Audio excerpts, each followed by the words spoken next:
الحمد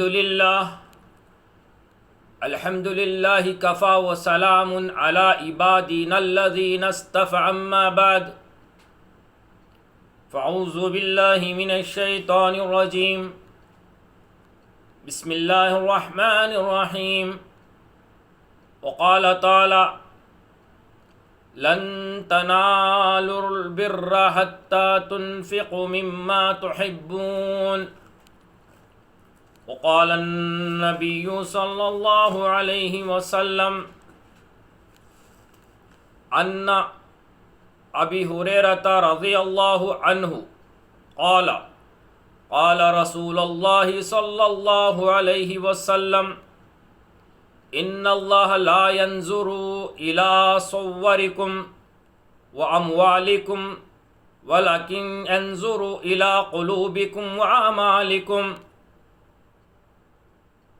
اللهم صل على سيدنا شفيعنا حبيبنا مولانا في أول كلامنا اللهم صل على محمد وعلى آل محمد كما صليت على إبراهيم وعلى آل إبراهيم إنك حميد مجيد في أوسط كلامنا اللهم بارك على محمد وعلى آل محمد كما باركت على إبراهيم وعلى آل إبراهيم إنك حميد مجيد في آخر كلامنا معزز سامعین اکرام،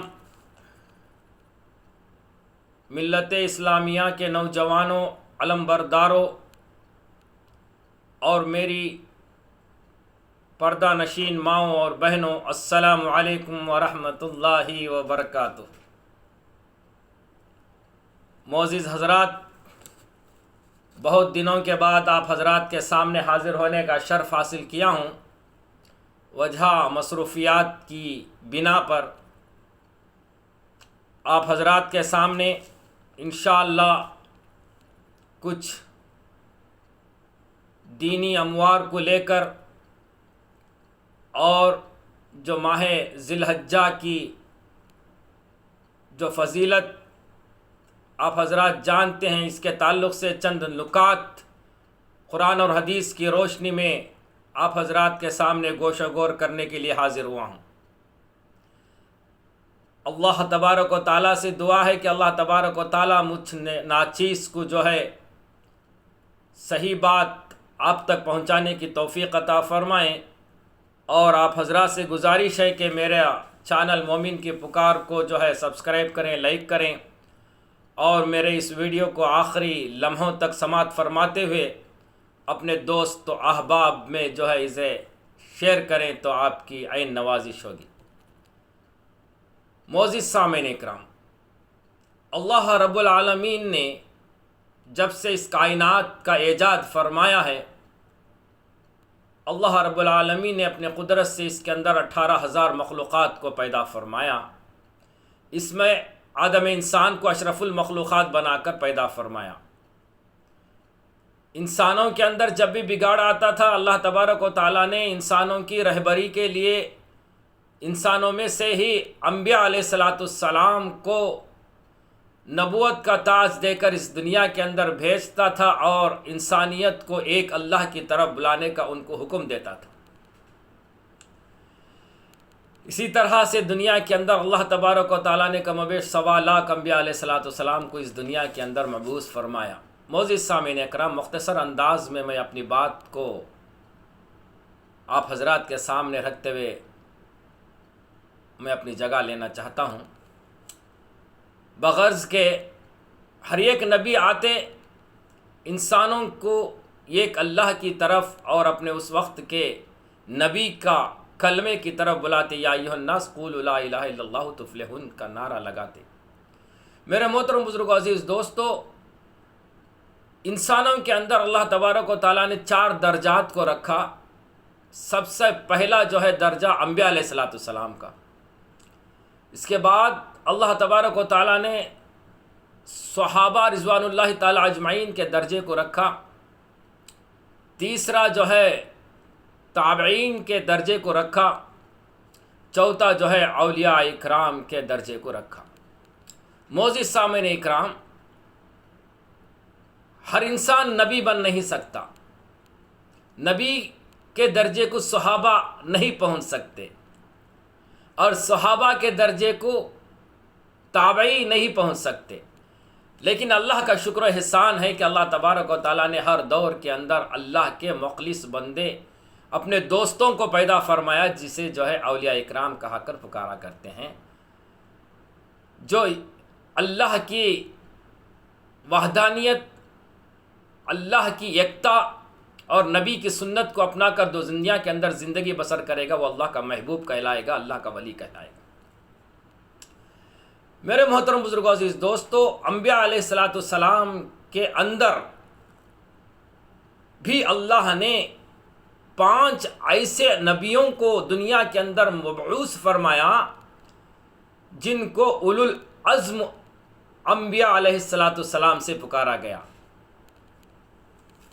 اولو العزم کے معنی اللہ کی آواز پر لبیک کہنا اور اپنے عزائم کو مضبوطی کے ساتھ اللہ کے تابع کرنا، اللہ کے ایک حکم پر اپنی جان مال کو نچھاور کرنے والا۔ یوں تو تمام انبیاء علیہ السلام اللہ کی وحدانیت کو لوگوں تک پہنچائے اور اللہ کی ایک پکار پر لبیک کہے، لیکن اللہ تبارک و تعالیٰ نے یہ 5 مخصوص انبیاء علیہ السلام کو اولو العزم کا درجہ دیا، جس کے اندر حضرت نوح علیہ السلام، حضرت موسیٰ علیہ السلام، حضرت ابراہیم علیہ السلام، حضرت عیسیٰ علیہ السلام، اس کے بعد سرکار مدینہ احمد مصطفیٰ محمد الرسول اللہ صلی اللہ علیہ وسلم کا نام نامی اس میں گرامی آتا ہے۔ حضرت نوح علیہ السلام نے پتھروں کی مار کھائی، پتھروں میں ڈوب جاتے توحید پر، پھر بھی اللہ کی محبت دل سے نہیں نکالتے، پوچھتے جبرائیل سے کہ اب میرا کیا کام ہے؟ جبرائیل کہتے وہی جو کرتے لوگوں کو اللہ کی طرف بلانا۔ اتنی محبت اللہ کی ان کے دلوں میں بسی تھی۔ حضرت موسیٰ علیہ السلام کو فرعون کے گھر میں اللہ نے پالا 40 سال تک، بہت سارے عزائم ان کے سامنے رکھے، سمندر کو پار لگایا۔ بچپن میں جب تقاضا آیا تو آگ کی طرف جا رہے تھے، اللہ نے ان کو دودھ کی طرف لے کر آیا، صندوق میں ڈال کر بھیجا، تب بھی صبر فرمایا بچپن میں۔ یہ سب ان پر جو ہے آزمائشیں لائی گئی، اس میں انہوں نے پورے اتر کر جو ہے دکھا دیا اللہ تبارک و تعالیٰ کو۔ اس کے بعد نمبر آتا ہے حضرت ابراہیم علیہ السلام کا۔ مجھے اصل انہی کے تعلق سے آج کا میرا عنوان ہے، ان کی ہی تعلق سے جو یہ مہینہ چل رہا ہے ذی الحجہ کا، یہ اسلام کا 5واں رکن جو حج کا فریضہ ہے۔ اللہ تبارک و تعالیٰ نے جسے مال و دولت سے نوازا ہے، ان پر فرض ہے کہ وہ اللہ کے گھر تک جائے اور اس کا طواف کرے اور اپنا جو ہے 5واں فریضہ پورا کرے۔ یہ حضرت ابراہیم علیہ السلام کی ملت ابراہیمہ کی جو ہے اتباع کے لیے اللہ نے حضور اکرم صلی اللہ علیہ وسلم کو حکم دیا تھا۔ میرے بزرگوں عزیز دوستو، اللہ تبارک و تعالیٰ نے حضرت ابراہیم علیہ السلام کو خلیل کر کے پکارا۔ خلیل کے معنی ہیں جس کے دل میں اللہ تعالیٰ کی محبت اس طرح راسخ ہو جائے کہ اور کسی کو اس کے اندر رہنے کی جگہ نہ رہے۔ خلیل کے معنی حضرت ابراہیم علیہ السلام دین حنیفہ کے امام تھے، مطلب شرک سے بیزار اور توحید کے پکے تھے۔ میں آگے بڑھنے سے پہلے میں جس آیت کریمہ کی تلاوت کرنے کا شرف حاصل کیا ہوں، اس کا اس موضوع پر جو ہے اس کو فٹ بیٹھتا ہے، تو میں سمجھتا ہوں کہ اس کا ترجمہ اور کچھ تفسیر کر دوں اور جو احادیث نبویہ میں نے آپ حضرات کے سامنے تلاوت فرمایا ہے اس کا ترجمہ کروں تاکہ آپ کو یہ شرک سے بیزار اور توحید کے پکے کی صحیح حقیقت آپ کی سمجھ میں آ جائے۔ اللہ تبارک و تعالیٰ نے چوتھے پارے کی پہلی آیت کے اندر فرماتا ہے لن تنالوا البر حتی تنفقوا مما تحبون۔ اللہ فرماتا ہے جب تک تم اپنی پسندیدہ چیز سے اللہ تعالیٰ کی راہ میں خرچ نہ کرو گے ہرگز تم بھلائی تک نہ پاؤ گے۔ اللہ اکبر۔ یہاں پر اللہ نے پسندیدہ چیز کو لگایا ہے، پسندیدہ آپ کی محبوب ترین چیز، آپ جسے زیادہ چاہتے ہیں، زیادہ پیار و محبت کرتے ہیں، اس چیز کو اللہ کے راہ میں خرچ جب تک نہ کرو گے تب تک تم اللہ کی راہ میں جو ہے فلاح اور بہبودی کی منزل تک پہنچ نہیں سکو گے۔ اللہ کے رسول صلی اللہ علیہ وسلم نے کیا فرمایا، جس کے راوی حضرت ابو ہریرہ رضی اللہ تعالیٰ عنہ ہی فرماتے ہیں۔ حضرت ابو ہریرہ رضی اللہ تعالیٰ عنہ سے روایت ہے کہ رسول اللہ صلی اللہ علیہ وسلم نے ارشاد فرمایا بے شک اللہ تعالیٰ تمہاری صورتوں اور تمہارے مالوں کو نہیں دیکھتے بلکہ تمہارے دلوں کو اور تمہارے اعمال کو دیکھتے ہیں۔ اللہ اکبر۔ میرے محترم بزرگوں، عزیز نوجوان ساتھیوں، حضرت ابراہیم علیہ السلام کو اللہ تبارک و تعالیٰ نے اس لیے خلیل کر کے پکارا کہ اللہ نے ان پر بہت سارے آزمائشوں کو رکھا اور حضرت ابراہیم علیہ السلام ان تمام آزمائشوں میں پورے اترے۔ اس لیے حضرت ابراہیم علیہ السلام کا ذکر قرآن مجید کے اندر 25 سورتوں میں 63 آیات میں 69 مقامات میں اللہ تبارک و تعالیٰ نے ان کا ذکر قرآن مجید میں فرمایا ہے۔ اللہ اکبر۔ میرے محترم بزرگوں، عزیز دوستو، سب سے پہلی جو آزمائش تھی حضرت ابراہیم علیہ السلام کی، وہ آگ کی آزمائش تھی۔ حضرت ابراہیم علیہ السلام مختصراً طور پر بت گھرانے میں پیدا ہوئے جن کے باپ کا نام آزر تھا۔ اللہ اکبر۔ آپ نے کبھی باپ کو اف تک نہیں کہا، آپ دعوت و تبلیغ کا کام اپنے گھر سے شروع کیے، باپ سے مکالمہ کیے۔ سورۃ البقرہ کے اندر اللہ تبارک و تعالیٰ نے مکمل اس کا جو ہے تذکرہ فرمایا۔ حضرت ابراہیم السلام نے فرمایا کہ میرے باپ، یہ جو بتوں کی تم پوجا کرتے ہو، یا نہ تو سنتے ہیں، نہ تو کھاتے ہیں، نہ تو بولتے ہیں، ان کی کیوں پوجا کرتے ہو؟ یہ نہ تو شفا دینے والے، نہ تو صحت دینے والے۔ تو باپ جو ہے اس بات پر جو ہے بھڑک اٹھے اور نمرود جو بادشاہ تھا ان کے پاس ان کی شکایت کی۔ آپ نے بتوں کو سارے توڑ بھی دیے تھے، نمرود نے ان کو آگ میں ڈالنے کا جو ہے ارادہ فرمایا، وہاں پر اللہ نے ان کی حفاظت فرمائی۔ اللہ نے قرآن مجید میں فرمایا یا نار کونی برد و سلام علی ابراہیم، اے آگ میرے ابراہیم پر سلامتی کے ساتھ ٹھنڈی ہو جا۔ یہ پہلی جو آزمائش تھی، آپ کو دنیا کے اندر پہلے نبی تھے جو آپ کا لباس اتارا گیا۔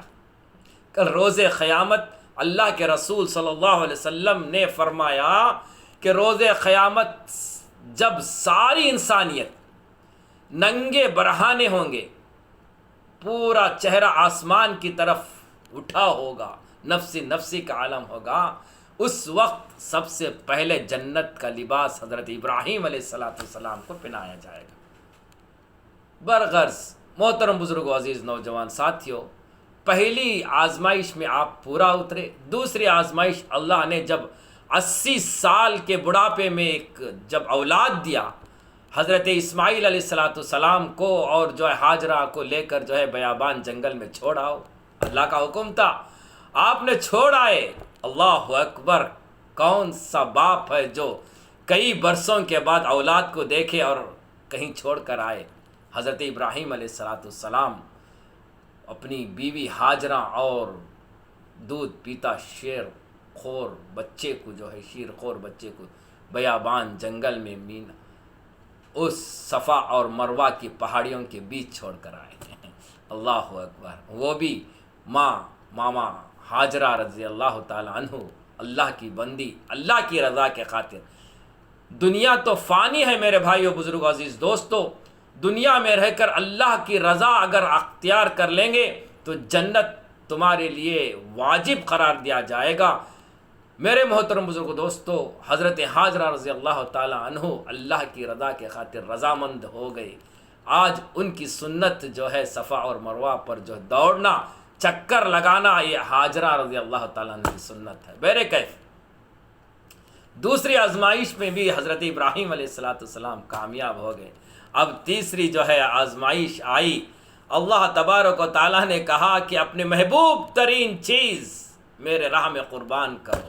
اللہ اکبر، میرے بھائیوں، بزرگوں، عزیز نوجوان ساتھیوں، اب اللہ کے اس خلیل نے سب سے پہلے بہت سارے اونٹوں کو قربان فرمایا، دوسرے دن بھی 100 اونٹیں قربان کیا۔ بہر کیف جب خواب میں اللہ تبارک و تعالیٰ نے کہا کہ اپنی محبوب ترین چیز، جب حضرت ابراہیم علیہ السلام سمجھ گئے، اپنے بیٹے لقطے جگر اسماعیل علیہ السلام کو لے کر مینا کی طرف گئے، ذبح کرنے کے لیے جا رہے تھے۔ راستے میں کہا کہ اے بیٹا، اللہ کا حکم ہے کہ میں تجھے اللہ کے راستے میں ذبح کر دوں۔ اللہ اکبر، اللہ اکبر۔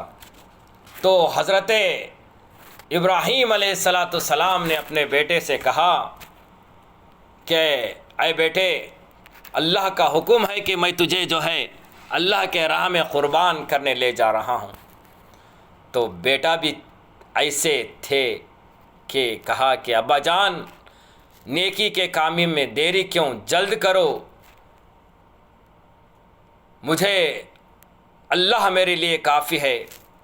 ابا جان، آپ مجھے جب ذبح کے لیے لٹائیں گے تو اپنے آنکھوں پر پٹی باندھ لینا، تاکہ باپ کی محبت بیٹے پر نہ قابض ہو جائے اور آپ ذبح کرنے سے جو ہے پیچھے ہٹ جائیں۔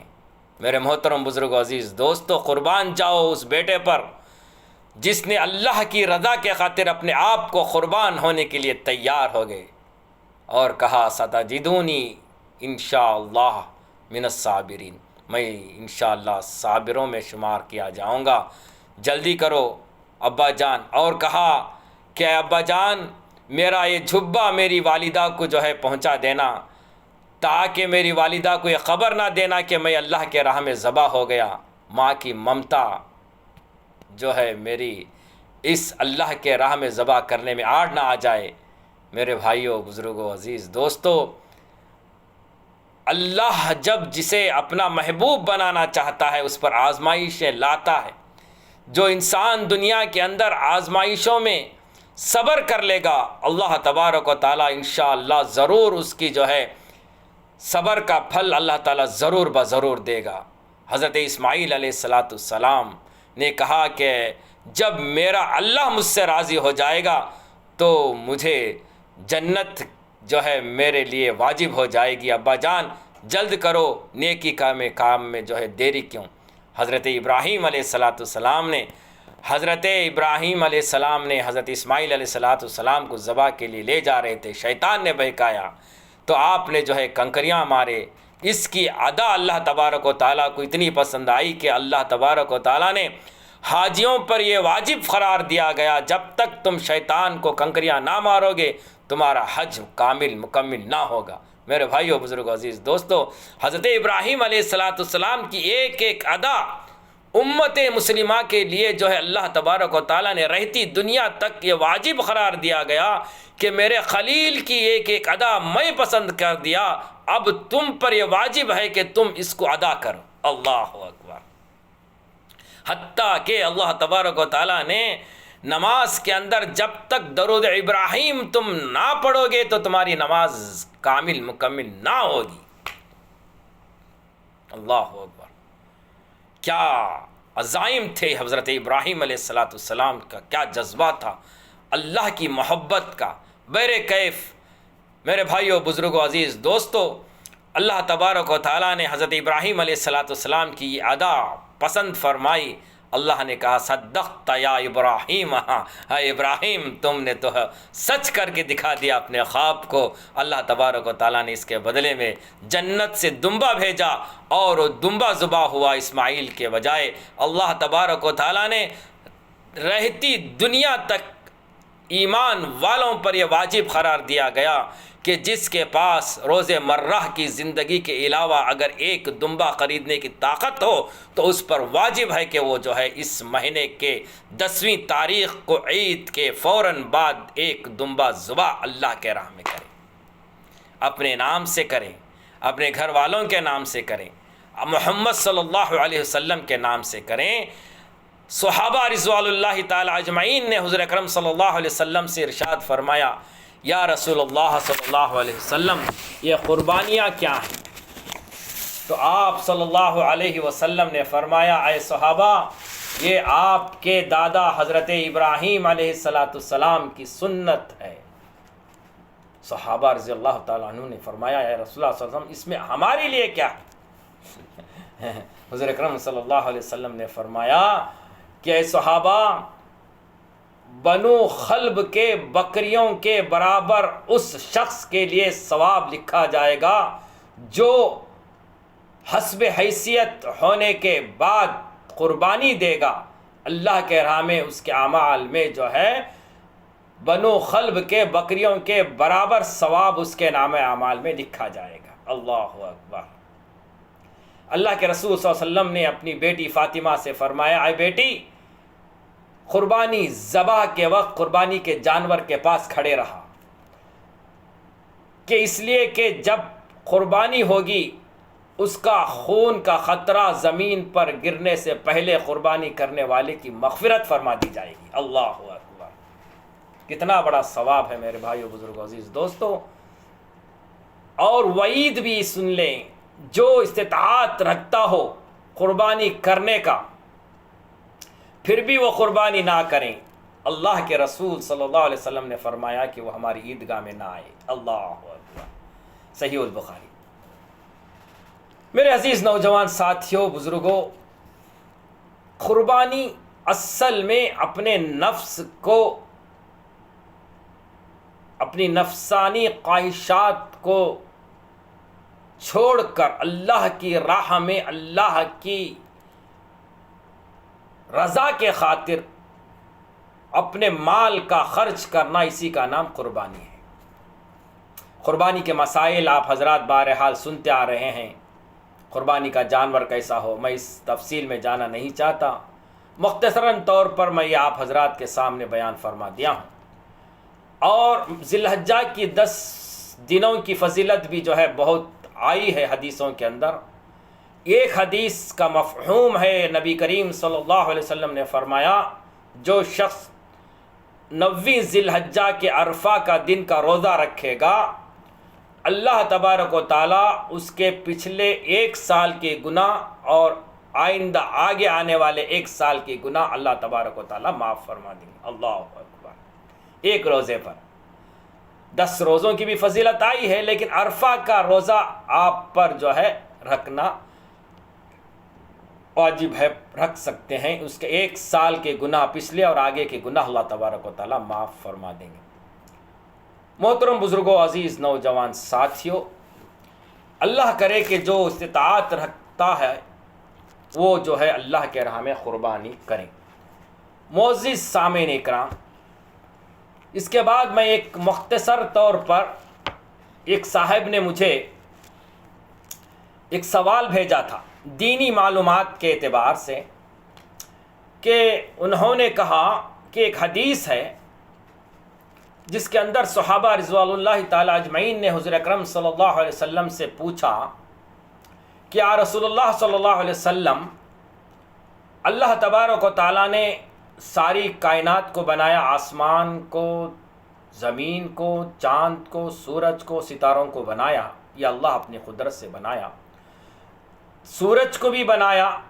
جب سورج غروب ہوتا ہے تو یہ غروب ہونے کے بعد یہ سورج کہاں جاتا ہے؟ سائنس کے اعتبار سے اس کا کوئی جو ہے وجود نہیں ہے۔ اللہ کے رسول صلی اللہ علیہ وسلم نے فرمایا کہ جب غروب ہوتا ہے، جب دوسرے دن طلوع ہوتا ہے، تو یہ اللہ کے عرش کے پاس جا کر سجدہ کرتا ہے اور اللہ تبارک و تعالیٰ سے طلوع ہونے کا حکم پوچھتا ہے کہ میں طلوع ہوں یا نہ ہوں۔ یہ صحیح بخاری شریف کے اندر حدیث موجود ہے۔ اب اس کا انہوں نے کہا کہ اسے سائنس نہیں مانتی، سائنس کا کوئی اس کا جو ہے پروگرام نہیں ہے، سائنس کے اندر ایسے واقعات نہیں ملتے، تو آپ حضرات مجھے اس کا صحیح جواب دیں۔ تو میرے بھائیوں، بزرگ، عزیز دوستو، میں اس بھائی صاحب کو بھی اور آپ حضرات کو بھی جو ہے اس کا قرآن مجید کے ذریعے سے اس کا جواب سن لیں کہ ہمیں سائنس کا کوئی جو ہے لینا دینا نہیں ہے۔ ہم ایمان والے ہیں، ہم اللہ کے کلام پر ایمان رکھنے والے ہیں اور اللہ کے رسول صلی اللہ علیہ وسلم کی اسوۃ حسنہ پر، سیرت نبویہ پر ہم جو ہے چل کر اس دنیا سے رخصت ہونے والے ہیں۔ تو اس کے تعلق سے قرآن کیا کہتا ہے؟ سورۃ الحج کے اندر اللہ تبارک و تعالیٰ نے صاف الفاظ کے اندر اسی کے تعلق سے بیان فرما رہا ہے۔ اللہ تعالیٰ فرما رہا ہے الم ترى ان اللہ یسجد لہ، غور سے سنیں، الم ترى ان اللہ یسجد لہ من فی السماوات ومن فی الارض والشمس والقمر والنجوم والجبال والشجر والدواب وكثيرا من الناس وكثيرا حق عليه العذاب ومن يحن الله فما له من مكرم ان الله يفعل ما يشاء۔ اللہ تبارک و تعالیٰ فرما رہا ہے کیا تو نہیں دیکھ رہا ہے کہ اللہ کے سامنے سجدے میں ہیں سب آسمان والے اور سب زمینوں والے، اور سورج اور چاند اور ستارے اور پہاڑ اور درخت اور جانور اور بہت سے انسان بھی، ہاں بہت سے وہ بھی ہیں جن پر عذاب کا مقولہ ثابت ہو چکا ہے۔ جیسے رب ذلیل کر دے اسے کوئی عزت دینے والا نہیں، اللہ جو چاہتا ہے کرتا ہے۔ میرے محترم بزرگ عزیز دوستو، اللہ تبارک و تعالیٰ نے صاف الفاظ میں بیان فرما رہا ہے کہ میں نے دنیا کے اندر جتنی چیزیں بنائی ہیں وہ سب میرے سامنے سجدہ کرتے ہیں۔ اللہ اکبر۔ اسی آیت کے ذیل میں مفسر اکرام نے کچھ احادیث نبویہ کو سامنے رکھ کر جو ہے یوں لکھتے ہیں، اللہ تعالیٰ بنی اسرائیل کے اندر بھی جو ہے ایسی ہی صورت کے اندر ارشاد فرماتا ہے، سورج، چاند اور ستاروں کا بطور خاص اس لیے ذکر کیا گیا ہے کہ جس طرح سے سائنس جو انکار کرتی ہے، مشرکان مکہ، مشرکین چاند اور سورج کی عبادت کرتے تھے، اب بھی کرتے ہیں۔ اللہ تعالیٰ نے بیان فرمایا کہ تم ان کو سجدہ کرتے ہو، آج بھی لوگ چاند کو، سورج کو سجدہ کرتے ہیں۔ تو اللہ تعالیٰ یہ تو کہہ رہا ہے، اللہ تعالیٰ یہ تو اللہ کو سجدہ کرنے والے ہیں اور اس کے ماتحت ہیں، اس لیے تم انہیں سجدہ مت کرو، اس ذات کو سجدہ کرو جو ان کا خالق ہے۔ صحیح حدیث میں ہے، حضرت ابو ذر رضی اللہ تعالی عنہ فرماتے ہیں، مجھ سے رسول اللہ صلی اللہ علیہ وسلم نے پوچھا، جانتے ہو سورج کہاں جاتا ہے؟ اب ابو ذر رضی اللہ تعالیٰ عنہ ارشاد فرما رہے ہیں، حضور اکرم صلی اللہ علیہ وسلم نے فرمایا اور ابو ذر سے پوچھا کہ اے ابو ذر، سورج غروب ہونے کے بعد تم جانتے ہو کہ سورج کہاں جاتا ہے؟ میں نے کہا اللہ اور اس کے رسول صلی اللہ علیہ وسلم بہتر جانتے ہیں۔ فرمایا سورج جاتا ہے اور عرش کے نیچے جا کر سجدہ ریز ہو جاتا ہے۔ اللہ اکبر۔ یہ نبی کریم صلی اللہ علیہ وسلم کے الفاظ ہے۔ سجدہ ریز ہو جاتا ہے، پھر اسے طلوع ہونے کا حکم دیا جاتا ہے۔ ایک وقت آئے گا کہ اسے کہا جائے گا واپس لوٹ جا، یعنی جہاں سے آیا وہیں چلا جا۔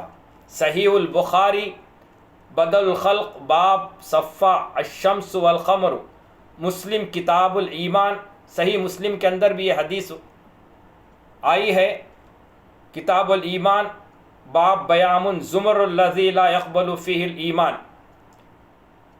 اسی طرح ایک صحابی کا واقعہ بھی جو ہے بیان فرماتے ہیں، ایک حدیث میں بیان کیا گیا ہے کہ انہوں نے خواب میں اپنے ساتھ درخت کو سجدہ کرتے ہوئے دیکھا۔ اللہ اکبر۔ تو اس سے صاف ظاہر ہوتا ہے کہ میرے بھائی، اس کائنات کا بنانے والا رب العالمین ہے، ہر چیز اللہ کی حمد و ثنا بیان کرتی ہے، اللہ کو سجدہ کرتا ہے۔ غافل ہے تو انسان ہے، ناشکرہ ہے تو انسان ہے۔ یہ اشرف المخلوقات ہونے کے باوجود بھی اللہ کی نعمتوں کو کھا کر، اللہ کے بنائی ہوئی زمین پر چلنے کے باوجود، اللہ کے آسمان کے نیچے رہنے کے باوجود، اللہ کے برسائے ہوئے بارش کو استعمال کرنے کے باوجود، اللہ کی ہزار ہزار نعمتوں کو کھانے کے باوجود اللہ کی ناشکراپن کرتا ہے اور اللہ کے سامنے سجدہ کرنے سے جو ہے گریز کرتا ہے۔ یہی ایک انسان ہے۔ اللہ اکبر، اللہ اکبر۔ میرے بھائیو، بزرگوں، عزیز دوستو، اللہ نے تمہیں اشرف المخلوقات بنایا، ایمان جیسی دولت دے کر اس دنیا کے اندر بھیجا ہے۔ اللہ کی فرما برداری میں اپنی زندگی کو گزارو، اور رسول اللہ صلی اللہ علیہ وسلم کو آپ کا آئیڈیل بنا کر دنیا کے اندر بھیجا گیا ہے۔ لقد کان لکم رسول اللہ فی اسوۃ حسنہ کہہ کر پکارا گیا۔ اللہ کے رسول صلی اللہ علیہ وسلم تمہارے لیے بہترین نمونہ ہے، جو جس کی زندگی اپنی زندگی میں ڈھال کر چلے گا، دنیا میں بھی کامیاب ہوگا اور آخرت کی لامحدود زندگی میں بھی کامیاب ہوگا۔ میرے بھائیو، بزرگوں، عزیز دوستو، مجھے اصل چیز یہی کہنا تھا۔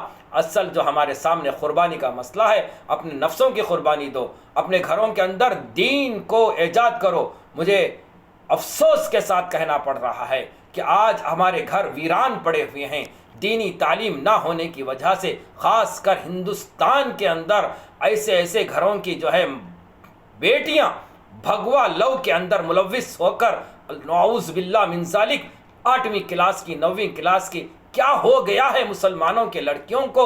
اللہ کی پناہ اسے گھرانوں کے اندر کو، گھرانوں کے ماں باپ کو اللہ کی پناہ ہے، اللہ کی لعنت ہے جو گھر کے اندر اپنے بچیوں کو دینی تعلیم سے نوازتے نہیں، قرآن شریف کی تعلیم سے ان کو نوازتے نہیں، اور اللہ کے رسول صلی اللہ علیہ وسلم کی احادیث نبویہ ان کو سناتے نہیں۔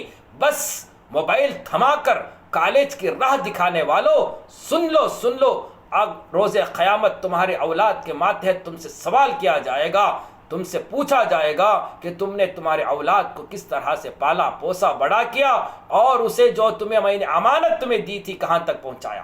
کیا جواب دو گے اللہ کے سامنے؟ آج جا بجا ہم سوشل میڈیا کے ذریعے سنتے آ رہے ہیں، ہمیں خون کے آنسو رونا پڑتا ہے کہ یہ 8ویں کلاس کی لڑکیاں، 9ویں کلاس کی لڑکیاں ہندو لڑکوں کے ساتھ بھگوا لو میں ملوث ہو کر چلی گئی، 4 سال 5 سال کے بعد ان کی لاشیں گھر کو آ رہی ہے۔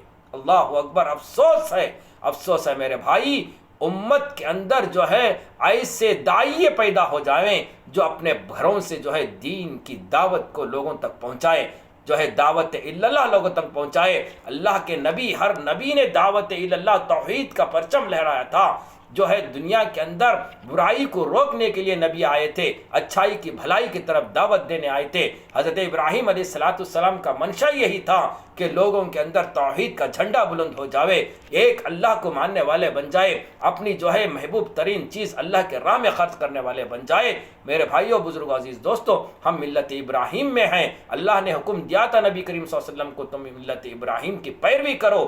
پوری امت کو یہ حکم دیا نبی کریم صلی اللہ علیہ وسلم نے کہ امت ابراہیم، ملت ابراہیم کی پیروی کرو۔ میرے بھائیو، بزرگوں، دوستو، سب سے پہلے اپنے گھروں میں دینی تعلیم کو رائج کرو، قرآنی تعلیم کو رائج کرو۔ اپنے بچیوں کو گھر کے اندر جو ہے حجاب ڈال کر، اپنے کوئی نہیں کہتا، اسلام منع نہیں کرتا کہ آپ کالجوں کو نہ بھیجو، دنیاوی تعلیم نہ پڑھاؤ، ڈاکٹر بناؤ دینداری کے ساتھ، انجینئر بناؤ دین کے ماحول میں رہ کر، آپ کے بچیوں کو حجاب کے ساتھ گھر کے اندر تنبیہ کرو. باپ یہ دیکھے، ماں یہ دیکھے کہ میری بیٹی صبح میں کالج کو گئی، وقت کالج کا کتنا ہے، وہ گھر صحیح آئی وقت پر یا نہ آئی. 1 منٹ بھی اگر جو ہے زیادہ ہو گیا، 10 منٹ بھی زیادہ ہو گیا، ماں گھر سے باہر، باپ گھر سے باہر جائے، اپنی بیٹی کے تلاش میں جائے، اور فوراً اگر نہ ملی تو فوراً اطلاع کریں، کسی پولیس کو، کسی اور کو پولیس کو اطلاع کریں، فوراً اپنی بیٹی کے تلاش میں جائیں. آپ گھر کے اندر خود ٹی وی میں ملوث، موبائلوں میں ملوث، کہانیوں میں ملوث، دینی تعلیم نہیں، قرآن کی تلاوت نہیں، گھر کے اندر دینی ماحول کا تذکرہ نہیں، تو آپ کے بچوں میں کہاں سے آئے گا؟ میرے بھائیوں، بزرگوں، عزیز دوستو، یہ ماحول کو چھوڑو، اللہ کی راہ میں جو ہے اپنے آپ کو دعوت اللہ کے اندر لگ جاؤ، دعوت و تبلیغ کے اندر اپنے بچوں کو بھیجو، دین سیکھو، نماز سیکھو، اللہ کے راہ میں اپنے آپ کو جو ہے لٹا دو، جب جا کر تم دینی ماحول تمہارے گھر کے اندر پیدا ہوگا. اللہ کرے کہ مسلمانوں کی اللہ حفاظت فرمائے، خاص کر ہندوستان کے اندر اللہ امت مسلمہ کی حفاظت فرمائے، خاص کر اتر پردیش کے اندر اللہ تبارک و تعالی مسلمانوں کی حفاظت فرمائے. آج کل کا واقعہ، ایک لڑکی جو ہے دیپک نام کے ساتھ گئی، 4 سال کے بعد اس کی لاش گھر کو آئی. اللہ اکبر! افسوس ہوتا ہے نہیں؟ کیونکہ جو ہے کل مومن اخوہ، اللہ کے رسول صلی اللہ علیہ وسلم نے فرمایا، تو کہاں کا عرب کا ہو، تو عجم کا ہو، تو کہیں کا رہنے والا ہو، ایک مسلمان کو تکلیف پہنچے گی تو ایک مسلمان کے دل میں رنج غم پیدا ہو جائے گا، افسوس کرے گا. میرے بھائی، اللہ نے وہ کنیکشن دیا ہے مسلمانوں کے دلوں کے اندر، اس کو بچائے رکھو اور اپنے گھروں کے اندر دینی تعلیم کو قائم کرو. میرے بھائی، بزرگوں، عزیز دوستو، جس کو اللہ تبارک و تعالیٰ نے مال دیا ہے، جو ہے حسب نصاب کے بعد، آپ نے روزانہ مرہ کی زندگی کے بعد کچھ بچت ہو، جس سے جو ہے ایک دمبا خرید رہا ہو، تو اسے لا کر جو ہے اپنے لیے، اپنے نام پر، اپنے بچوں کے نام پر اللہ کے راہ میں قربانی دو، اور اس کے اندر 3 حصے بنا. یہ سب مسائل آپ حضرات سن چکے ہیں. اللہ تبارک و تعالیٰ سے گزارش ہے، اللہ تبارک و تعالیٰ ہمیں صحیح معنوں میں دین کی صحیح سمجھ عطا فرمائے، اور اللہ کے حکام، نبی کی سنتوں پر عمل کرنے کے ہم سب کو توفیق عطا فرمائے. اللہ ہم سب کو ایمان بالخاتمہ عطا فرمائے. وآخر دعوانا ان الحمدللہ رب العالمین. آخر میں آپ حضرات سے گزارش ہے کہ براہ مہربانی اس میرے ویڈیو کو آخر تک سماعت فرمائیں اور اسے اپنے دوست و احباب میں شیئر کریں. اللہ آپ کو جزائے خیر عطا فرمائے، اللہ آپ کو اس کا اجر عطا فرمائے. والسلام علیکم ورحمۃ اللہ وبرکاتہ. انشاءاللہ پھر ملیں گے دین کی نئی باتوں کو لے کر، تب تک اجازت دیں. اللہ حافظ، والسلام علیکم ورحمۃ اللہ وبرکاتہ.